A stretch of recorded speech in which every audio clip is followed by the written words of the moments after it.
అలనాడు తండ్రి ఆదేశం మేరకు పినతల్లికి ఇచ్చిన వరం మేరకు శ్రీరామచంద్రుడు అడవులకు వెళ్ళాడు.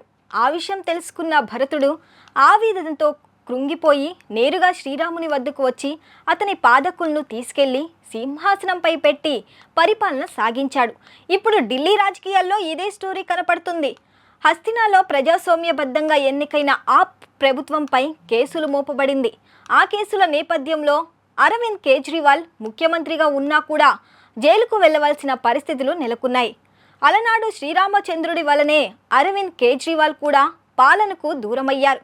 అధికార పత్రాల మీద ఆయన సంతకం చేయకూడదని కోర్టు ఆదేశించిన నేపథ్యంలో ఇక ఆయన పదవి త్యాగం చేశారు.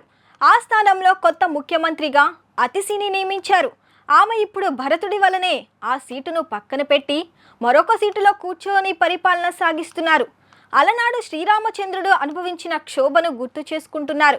ఆయన కంటే కేజ్రీవాల్ కడిగిన ముత్యంలాగా కోర్టు నుంచి నిర్దోషిగా విడుదల అవుతారని, తిరిగి హస్తినా సామ్రాజ్యం ఆయన చేతికి వస్తుందని అతిశి నమ్ముతున్నారు. పదవి వస్తే చాలు ఆ సీటులో కూర్చుండిపోయి అధికారం చెలాయించాలనుకునే రాజకీయ నాయకులు ఉన్న ప్రస్తుత సమాజంలో గురువుపై అతిశి చూపిస్తున్న ఈ గౌరవం రాజకీయాలకే కొత్త ఒరవడిని సూచిస్తుందని చెప్పక తప్పదు.